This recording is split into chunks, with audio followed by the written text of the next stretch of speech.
Knowing what to do when an emergency vehicle comes up behind you is very important. Your decisions can give that emergency vehicle vital seconds that could save somebody's life. Emergency services have made a video called Blue Light Aware. On that video, they tell you exactly what they want you to do and what they don't want you to do. I'll put you a link in the description below, and I highly advise that you take a look. So on this video, we're going to be looking at emergency vehicles coming up from behind you.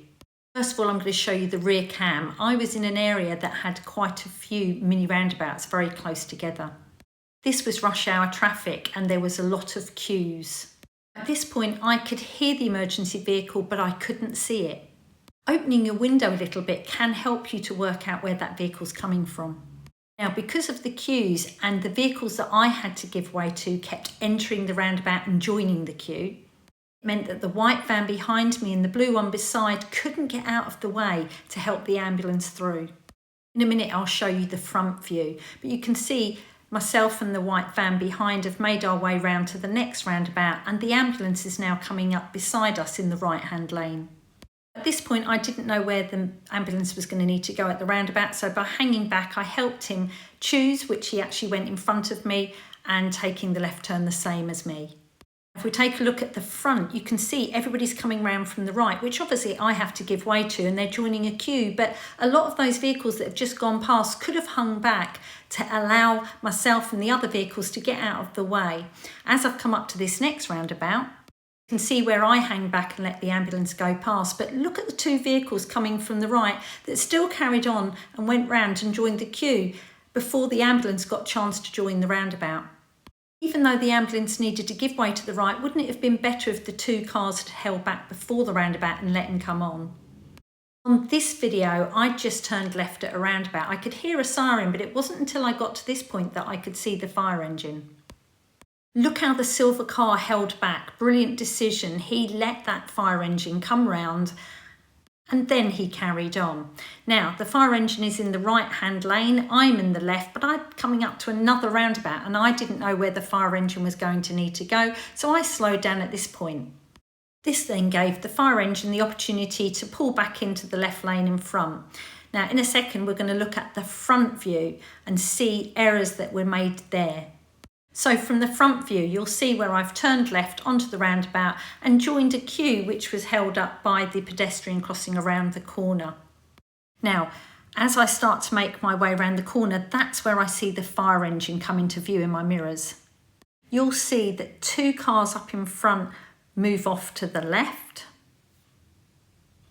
and one pulls out. That maybe wasn't a good move, especially when the fire engine is now visible. But look at the silver car that was in front that pulled out, then moves out into the right-hand lane. His second bad move.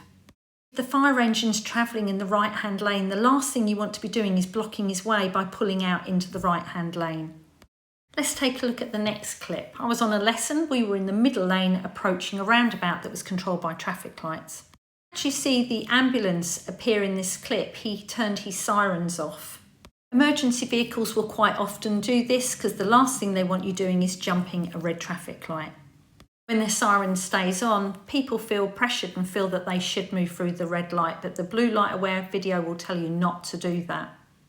Once the lights went to green, the ambulance started to make his way through.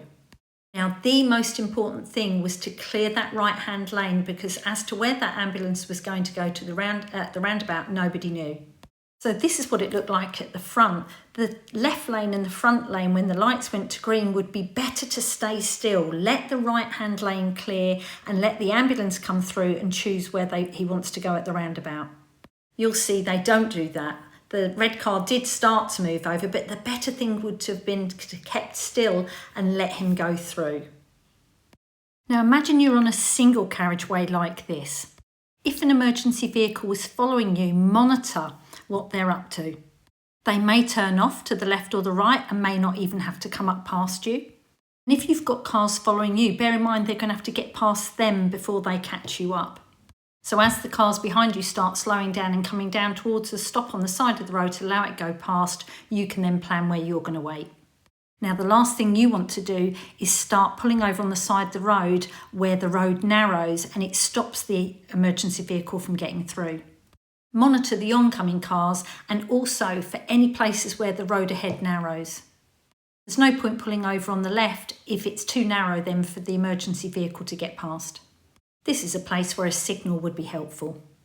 I'll leave you a link below in the description for the blue light aware video. And keep an eye on the channel because I will be making a video with dealing with oncoming emergency vehicles. Having plenty of experience on the road will help with these decisions. Check out the link below for learner driver insurance policies. It can be costly adding yourself onto a family member's car insurance. The link will show you learner driver insurance policies that you take out just on yourself and they don't affect somebody else's insurance. I hope you found this video helpful. If you did, like and subscribe to see more driving videos.